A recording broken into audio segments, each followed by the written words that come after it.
بسم اللہ الرحمن الرحیم۔ جب لوگ پلٹ کے آ جاتے ہیں تو دو فرشتے آتے ہیں، منکر نکیر ان کے نام ہیں، اور وہ اس کو بٹھا دیتے ہیں اور بٹھا کر کے اس سے 3 سوال پوچھتے ہیں۔ پہلا سوال یہ ہوتا ہے من ربک، تیرا رب کون ہے؟ اب کوئی مانے یا نہ مانے، رب تو سب کا اللہ ہی ہے۔ اگر کوئی انکار بھی کرے تو اس کے باوجود اس کا رب کون ہے؟ اس کا رب اللہ ہے۔ تو دنیا کے اوپر کوئی اقرار کرے یا انکار کرے، لیکن نفس الامر میں حقیقت میں اس کا رب اللہ ہی ہے۔ یہ تو حقیقت ہے، یہ تو طے شدہ ہے۔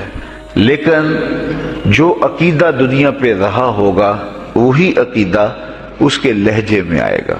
اگر اس نے عملاً، رویتاً، قولاً، فعلاً اپنے اللہ کو اپنا رب مانا، رب کہتے ہیں کسی چیز کی تربیت اس کی استعداد ذاتیہ کے مطابق کرنے والا رب کہلاتا ہے۔ تو اللہ تعالیٰ جل شانہ ہم سب کا خالق بھی ہے، مالک بھی ہے، رازق بھی ہے، اور ہماری ضروریات کا وہ کفیل بھی ہے۔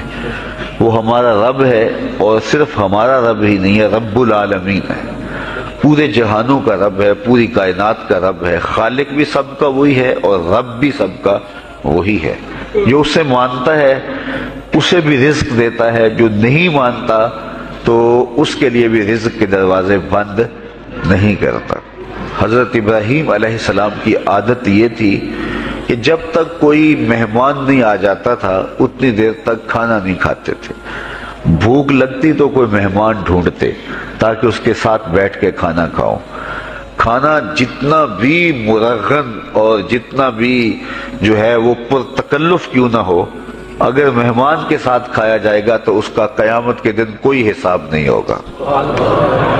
تو مہمان کے ساتھ وہ کھانا کھایا کرتے تھے۔ مہمان اللہ کی رحمت ہوتا ہے۔ اچھا، وہ ایک دن مہمان ڈھونڈنے نکلے تو ایک بوڑھا شخص ملا تو اسے اپنے ساتھ گھر میں لے آئے، بٹھایا دسترخوان پہ۔ جب کھانے کا وقت آیا تو کہا کہ اللہ کے نام سے شروع کرو۔ اس نے کہا میں تو اللہ کا نام نہیں لوں گا، میں تو بتوں کا پجاری ہوں، بتوں کو پوجنے والا ہوں۔ حضرت ابراہیم علیہ السلام نے کہا کہ تیرے ساتھ میرا تعلق کوئی کاروباری، کوئی ذاتی، کوئی اور تو ہے نہیں، میں رب کے لیے ہی تو تجھے کھلا رہا ہوں، اور اگر تو رب کا نام ہی نہیں لے گا تو پھر میرا تیرا رشتہ کیا باقی بچتا ہے؟ اس نے کہا میں چند لقموں کے لیے اپنے بتوں سے بے وفائی نہیں کر سکتا۔ وہ غالب نے کہا تھا نا کہ وفاداری بشرط استواری اصل ایمان ہے، مرے بت خانے میں تو کعبے میں گاڑو برہمن کو۔ اس نے اپنے انداز میں ایک بات کی تھی کہ وفاداری بڑی چیز ہوتی ہے، تو اس نے بتوں سے وفاداری کا بھرم رکھا۔ اس نے کہا کہ میں چند لقموں کے لیے جو ہے وہ تیرے رب کا نام لوں اور اپنے معبودان کا نام چھوڑ دوں، یہ نہیں ہو سکتا۔ آج تو لوگ چائے کی پیالی پہ دین بیچ رہے ہیں، کیا آج ممبر و محراب فروخت نہیں ہو رہے؟ لیکن اس بوڑھے شخص نے کہا کہ میں چند لقموں کے لیے، چند ٹکڑوں کے لیے میں اپنے بتوں سے بے وفائی نہیں کر سکتا۔ حضرت ابراہیم نے کہا تو اگر بتوں کے ساتھ اتنی محبت رکھتا ہے تو پھر میں بھی رب کے نام کے علاوہ تجھے دینے پہ آمادہ نہیں ہوں۔ وہ دسترخوان سے اٹھ کے چلا گیا۔ وہ چلا گیا تو جبریل امین حاضر خدمت ہوئے، رب کا سلام دیا۔ اے ابراہیم، رب سلام دیتا ہے اور فرماتا ہے تو نے آج میرا ایک بندہ ناراض کر دیا۔ یا اللہ، وہ تیرا بندہ تھا، اس کو تو تیرا نام لینا بھی گوارا نہیں تھا۔ کہا ابراہیم اس کی عمر کتنی ہوگی؟ یا اللہ 80 سال کے قریب ہوگی۔ کہا اتنا عرصہ ہو گیا میں اس کو رزق دے رہا ہوں، تو ایک دن نہیں کھلا سکا؟ اب ابراہیم علیہ السلام اس کو ڈھونڈنے نکلے ہیں۔ وہ کسی پہاڑ پہ چڑھ رہا تھا، دور سے آواز دیو میاں آ جاؤ، کھانا ٹھنڈا ہو رہا ہے۔ اس نے کہا تم تو بڑے سخت تھے، لہجے میں، رویے میں تبدیلی کیسے آ گئی؟ کہا کہ اسی رب کا پیغام آیا ہے کہ مجھے اتنا عرصہ ہوا اسے کھلاتے ہوئے، وہ مجھے نہیں بھی مانتا تھا، پھر بھی میں اس کی ضروریات کو پورا کرتا رہا ہوں، اور تم ایک دن نہیں دے سکے؟ تو آؤ کھانا ٹھنڈا ہو رہا ہے۔ کہا تیرے رب کا نام نہیں لوں گا۔ کہا نہ لینا. کہا اتنی تبدیلی؟ کہا اسی رب کا سندیس آیا ہے، اسی رب کا پیغام آیا ہے. کہا پھر کھانا بعد میں کھاؤں گا، پہلے اپنے رب کا مجھے غلام بنا لے. تو کوئی مانے اس کو بھی دیتا ہے، کوئی نہ مانے اس کو بھی دیتا ہے، بلکہ دنیا کے اوپر کافروں کو زیادہ دیتا ہے. ایک روایت میں آتا ہے کہ اگر اہل ایمان کی دلجوئی کا لحاظ نہ ہو تو کافروں کے گھروں کی سیڑھیاں سونے اور چاندی کی ہوں، لیکن یہ کہیں گے ہمیں تو مار ہی دیا ہے. اور اقبال نے کہا تھا نا کہ کافر کو دیے حور و قصور اور مومن کے لیے فقط وعدہ حور. تو اس لیے ان کی دلجوئی ہے، ورنہ کافروں کو اتنا دور، چونکہ ان کا حصہ آخرت میں نہیں ہے، ان کا حصہ صرف دنیا ہے. دنیا پہ عیش کریں، دنیا پہ عیش و عشرت کی زندگی گزارے، دنیا ہی دنیا، آخرت میں ان کا کوئی حصہ نہیں. اور مومن کا آخرت میں حصہ ہے. اور دنیا کے اوپر جو تکلیفیں آتی ہیں ان تکلیفوں کا بدلہ اس کو قیامت کے دن دیا جائے گا. بلکہ صحیح حدیث میں آتا ہے کہ جب اہل بلا کو ان پر آنے والی مصیبتوں کا صلہ دیا جائے گا تو لوگ آرزو کریں گے کاش ہمارے بدن کو لوہے کی کینچیوں سے کاٹ دیا ہوتا.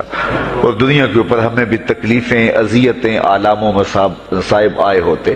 تو مومن جب اللہ کی طرف سے آنے والی کسی تکلیف کو خندہ پیشانی کے ساتھ قبول کرتا ہے اور اس پہ راضی رہتا ہے اور صبر کا دامن ہاتھ سے نہیں چھوڑتا، واویلا نہیں بچاتا، جزا فضا نہیں کرتا، تو اللہ تعالیٰ نے اس کے لیے اجر رکھا ہے. بلکہ رسول کریم نے ارشاد فرمایا مومن کے پاؤں میں جو کانٹا چبھے تو اللہ اس کا بھی مومن کو قیامت کے دن اجر عطا فرمائے. تو مومن کی زندگی جو ہے وہ بڑی خوبصورت زندگی ہے. تو دنیا کے اوپر جو اسے مانتا ہے اللہ اسے بھی عطا کرتا ہے، جو اس کا انکار کرتا ہے اللہ اسے بھی عطا کرتا ہے. اس لیے کہ اس کی شان ہے کہ وہ رب ہے اور وہ سب کا لحاظ کرتا ہے اور سب کی ضروریات کو پورا کرتا ہے. پھر ہر شخص کی ضروریات الگ الگ ہیں. میری ضرورت الگ ہے، آپ کی کوئی اور ضرورت ہوگی، اور سب کی ضرورت کا اس نے لحاظ رکھا ہوا ہے. پھر بہائم کی، چوپایوں کی، حشرات الارض کی، پرندوں کی مختلف ضروریات ہیں. اڑنے والوں پرندوں کی ضروریات الگ ہے، پانی کے جانوروں کی ضروریات الگ ہیں، اس طرح حشرات الارض کی ضروریات الگ ہیں اور درندوں کی ضروریات الگ ہیں. یہاں تو ہم ایک آدھ کلو گوشت ہو تو گھر کے سارے افراد اس سے گزارا کر لیتے ہیں، لیکن شیر کو اور چیتے کو جو ہے وہ منوں کے حساب سے روزانہ چاہیے. رب ان کو روزانہ فراہم کرتا ہے. یہ پنساری کے پاس جائیں، اگر آپ کو ڈاکٹر یا حکیم لکھ دے کہ یہ آپ کو خالص سچے موتی چاہیے، اس کی کوئی چیز آپ کو بنا کے دیں گے تو آپ ہزاروں لاکھوں روپے خرچ کرتے ہیں، پھر بھی بعض کا اعتماد نہیں ہوتا کہ یہ بالکل 1 نمبر ہے یا 2 نمبر. تو رتی ماشی اور تولوں کے اندر آپ ان کو خریدتے ہیں اور وہ بھی آپ کو گمان ہوتا ہے کہ پتہ نہیں خالص ہیں یا ناخالص. لیکن دنیا کے اوپر لاکھوں کروڑوں پرندے پائے جاتے ہیں، جانور پائے جاتے ہیں، ہنس، اور وہ کھاتا ہی سچے موتی ہے. صبح کو بھی، شام کو بھی، دوپہر کو بھی اللہ سب کو پیٹ بھر کے کھانے کے لیے عطا فرماتا ہے. تو جس کی جو ضرورت ہے وہ رب ہے، اس ضرورت کو پورا کرتا ہے. تو ہم اگر اللہ تعالیٰ کو رب مان لیں حقیقی معنوں کے اندر تو ہماری زندگی کی پریشانیاں، ہماری زندگی کے دکھ مٹ جاتے ہیں. مصیبتیں اس وقت آتی ہیں اور اس وقت پریشانی لگی رہتی ہے، دھڑکا لگا رہتا ہے کہ جب انسان جو ہے وہ سمجھتا ہے کہ میں ہی جو ہے وہ کچھ کرنے والا ہوں. وَمَا مِن دَابَّةٍ فِي الْأَرْضِ إِلَّا عَلَى اللَّهِ رِزْقُهَا، زمین پر چلنے والی، ریگنے والی کوئی چیز نہیں جس کا رزق اللہ کے ذمہ کرم پہ نہ ہو. تو جب انسان اس عقیدے کو اپنی روح میں، اپنے باطن میں اتار لیتا ہے تو پھر اس کی زندگی سوکھی ہو جاتی ہے کہ وہ میرا خالق بھی ہے اور وہ میرا رب بھی ہے.